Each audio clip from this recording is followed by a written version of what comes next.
नमस्कार, जोहार। आप सभी का स्वागत है झारखंड की तमाम बड़ी खबरों के साथ सुबह मॉर्निंग समाचार के साथ। चलिए खबरों को जानते हैं। आज पहली और बड़ी खबर जानकारी है पूर्वी सिंहभूम के हल्दी पोखर में रामनवमी जुलूस के दौरान हंगामा, पथराव से मुखिया व सीईओ समेत आधा दर्जन लोग घायल हो गए। नजर कि पूर्वी सिंहभूम जिला के अंतर्गत कोतवाली थाना क्षेत्र के अति सिंदन से हल्दी पोखर में रामनवमी जुलूस के दौरान झंडा को आगे बढ़ाने से रोकने और दौरान झंडे की आय का हिंसा टूट जाने से जमकर हंगामा हुआ। इसके बाद पथराव किया गया। इस पथराव से हल्दी पोखर पूर्वी पंचायत के मुखिया, हल्दी पोखर पश्चिमी के पूर्व मुखिया और पटका सीईओ सहित आधा दर्जन लोग घायल हो गए। इस मामले के विरोध में शनिवार को हल्दी पोखर बंद का ऐलान किया गया है। तो दूसरी ओर रांची में खराब मौसम के कारण लैंड कर रहे विमान को लगा झटका, यात्रियों में मची चीख पुकार। बदले के राजधानी रांची में शुक्रवार शाम अचानक मौसम खराब हो गया। इसके कारण दिल्ली से रांची आ रहे विस्तारा एयरवेज के विमान को बिरसा मुंडा एयरपोर्ट पर लैंडिंग में परेशानी हुई। जिस वक्त विमान रनवे पर लैंड करने वाला था उसी वक्त आंधी व बारिश शुरू हो गई। इस कारण विमान रनवे पर नहीं उतर पाया। पायलट अपनी सूझबूझ से विमान को ऊपर ले गए। इस दौरान विमान में बैठे यात्रियों को जोर से झटका भी लगा। विमान में बैठने यात्रियों में चीख पुकार मच गई। सभी ईश्वर का नाम लेने लगे। इसके बाद पायलट विमान को भुवनेश्वर ले गए। मौसम सामान्य होने के बाद विमान भुवनेश्वर से रात 8:55 रांची आया। विमान से सुरक्षित उतरने के बाद यात्रियों ने राहत की सांस ली। विमान अपने निर्धारित समय से 1 घंटा 10 मिनट विलम्ब हो गई उससे आया। इसके रांची आने का समय 7:40 है। तो दूसरी ओर आज भी है मौसम का मिजाज, क्योंकि मौसम का मिजाज बदलने से शुक्रवार को भी रांची सहित कई जिलों में बारिश हुई है और आज शनिवार को भी बारिश हो सकती है। कहीं कहीं ओलावृष्टि का भी अनुमान लगाया गया है। मौसम केंद्र ने पूर्वानुमान किया है कि 2 से 6 अप्रैल तक मौसम शुष्क रहेगा। 5 अप्रैल को बादल छाया रहेगा, लेकिन बारिश का अनुमान नहीं है। तो दूसरी ओर सीएम हेमंत सोरेन का नाम भारत के 100 ताकतवर लोगों में झारखंड के इकलौते शख्स जाने। झारखंड के मुख्यमंत्री हेमंत सोरेन भारत के 100 ताकतवर लोगों में शामिल हैं। इंडियन एक्सप्रेस ने भारत के 100 शक्तिशाली लोगों की सूची जारी की है, जिसमें हेमंत सोरेन 64वें स्थान पर हैं। पहले स्थान पर पीएम नरेंद्र मोदी हैं। इस सूची में श्री सोरेन का नाम अमिताभ बच्चन, दीपिका पादुकोण, रणबीर कपूर से पहले है। इस सूची में वह झारखंड के इकलौते शख्स हैं। तो दूसरी ओर गुमला में सड़क हादसा, पुल के नीचे गिरने से 2 युवक घायल, सदर अस्पताल में इलाजरत। गुमला थाना क्षेत्र के अनजान गुल्ली गांव निवासी आशीष उर्रा, धर्मा उर्रा गत गुरुवार की देर शाम सड़क हादसे में घायल हो गए। परिजनों द्वारा आनंद उन्हें सदर अस्पताल में भर्ती कराया गया, जहां दोनों इलाज चल रहा है। घायलों ने बताया कि वे दोनों बाइक से सवार होकर अनजान मेला देखकर अपने घर कुल ही लौट रहे थे। इसी क्रम में आंजन गांव के एक पुल से अनियंत्रित होकर बाइक सहित नदी में गिरने से घायल हो गए। तो वहीं दूसरी ओर स्थानीय और नियोजन नीति लागू करने की मांग को लेकर 1 अप्रैल को संताल प्रखंड बंद की घोषणा की गई है। प्रशासन अलर्ट में है। बदले के आज खतियानी आधारित स्थानीय और नियोजन नीति लागू करने समेत 6 सूत्री मांग को लेकर 1 अप्रैल यानी कि आज संताल प्रखंड बंद रहने की घोषणा की गई है। दवा दुकानों को छोड़कर सभी संस्थान, बाजार और अन्य दुकानें बंद रखने की अपील की गई है। संताल प्रखंड बंद का समर्थन भी मिलने लगा है। रांची में मूलवासी सदान मोर्चा ने इस बंद का समर्थन किया है। मार्च के अध्यक्ष राजेंद्र प्रसाद ने कहा कि पहले नियोजन नीति बने, उसके बाद ही कोई नियुक्ति हो। 6 सूत्री मांगों को लेकर के मांग की जा रही है। साहिबगंज में छात्र नेता मनोहर हुड्डू ने कहा कि सरकार की नियोजन नीति 60-40 का सभी का छात्र पुरजोर विरोध कर रहे हैं। बंदी को सफल बनाने को लेकर छात्रों के बीच विचार विमर्श हुआ। इसमें खतियान आधारित स्थानीय और नियोजन नीति को लागू करने, 40 और 60 नियोजन नीति का विरोध, तृतीय और चतुर्वर्गीय नौकरी में 90% झारखंड वासियों के लिए सुरक्षित करने समेत 6 सूत्री मांगे शामिल हैं। दूसरी ओर झारखंड में सरकारी शिक्षकों की ट्रांसफर पोस्टिंग होगी ऑनलाइन। आज से 1 अप्रैल को दी जाएगी ट्रेनिंग। जी तो झारखंड सरकार के प्राथमिक व मध्य विद्यालय के शिक्षकों की ट्रांसफर पोस्टिंग ऑनलाइन होगी। इसे लेकर सरकार के स्तर पर एक पोर्टल तैयार किया जा रहा है। इसमें अंतर जिला स्थानांतरण से लेकर जिले में ही मनचाही पोस्टिंग के लिए शिक्षक ऑनलाइन आवेदन कर सकते हैं।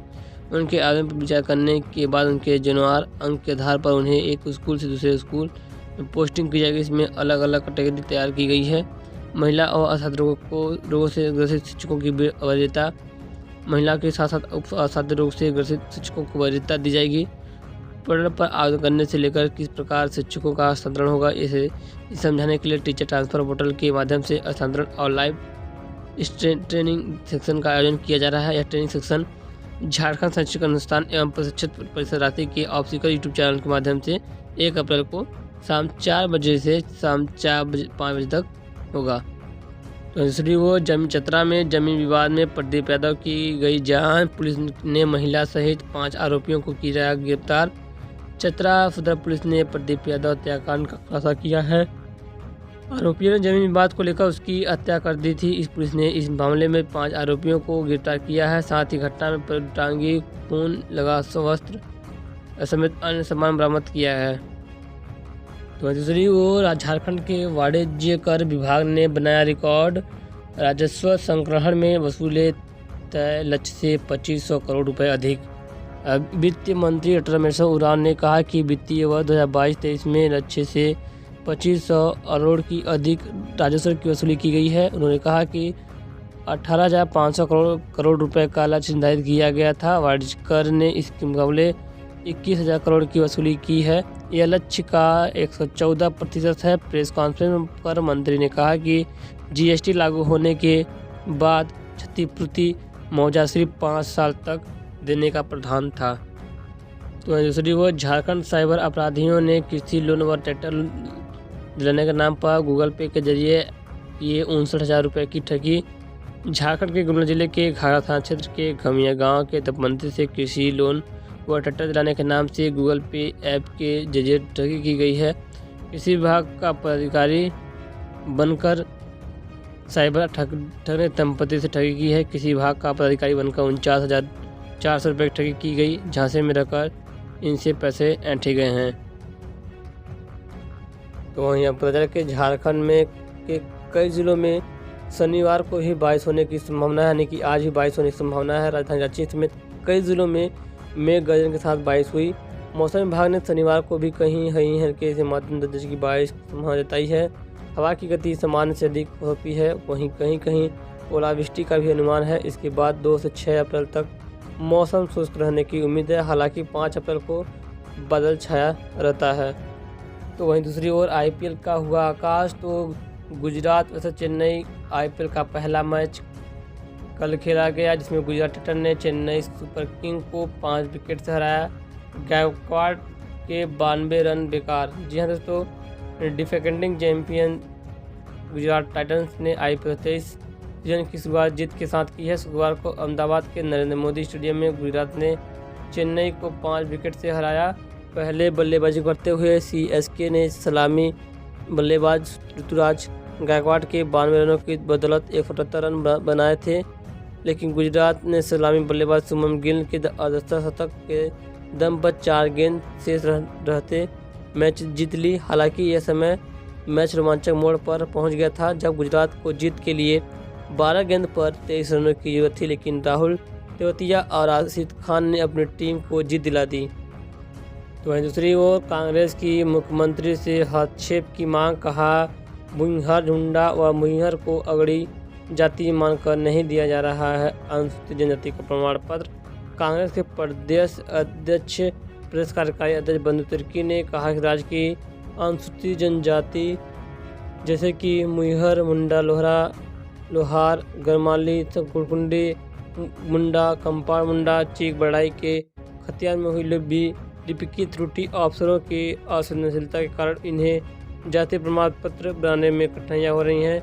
इन्हें इनका संवैधानिक अधिकार नहीं मिल पा रहा है। उन्होंने कहा कि ताज़ा मामला मुंडा जनजाति की पहली उपजाति मुहिबर मुंडा से जुड़ा है। केंद्रीय आदिवासी कल्याण मंत्रालय के अफसरों ने उचित असमंजस, संवादहीनता या फिर त्रुटिपूर्ण रिपोर्ट के कारण मुंडा जनजाति की उपजाति भुइहर मुंडा एवं भुइहर को अगड़ी जाति में शामिल कर लिया गया और इन्हें बिहार की भूमिहार ब्राह्मण जाति से जोड़कर देखा जाने का लगा। यह गलत और उपेक्षापूर्ण है। वहीं दूसरी ओर सड़क दुर्घटना में सड़क पर तड़पते रहे घायल देखते रहे पुलिस वाले। रिम्स में 2 की मौत, मृतक में 1 पुलिस जवान भी। जी हाँ, तो डिस्टिलरी पुलिस के पास गुरुवार की देर रात करीब 12:30 बजे एक स्कूटी और बाइक में जोरदार टक्कर हो गई। घटना में जहां 2 गवाह क्षतिग्रस्त हो गए, इन पर सवार 4 लोग गंभीर रूप से घायल हो गए। घायलों को पुलिस ने रिम्स में इलाज के लिए भर्ती कराया, जहां 2 घायलों की मौत हो गई। मृतकों में कमल नयन तिवारी और निर्मल तिंगा है। कमल नयन तिवारी पुलिस का जवान था जो जमशेदपुर में एक IAS अधिकारी का बॉडीगार्ड था। कल देर रात वह अपने एक साथी के साथ बाइक से कोकर की ओर से आ रहा था। वहीं स्कूटी सवार निर्मल तिंगा अपनी महिला रिश्तेदार के साथ कोकर की ओर जा रहा था। इसी बीच एक्सीडेंट हुआ और दुर्घटना में घायल हो गए और घायल में 4 लोगों को भर्ती कराया गया, जिसमें से 2 लोग की मृत्यु बताई जा रही है। फिलहाल खबरों बस इतना ही। ये थी आज की तमाम बड़ी खबर जो कि झारखंड से आज से खबर पसंद करो, शेयर कीजिएगा, लाइक कीजिएगा, चैनल को सब्सक्राइब करना ना भूलिएगा। जय हिंद, वंदे मातरम।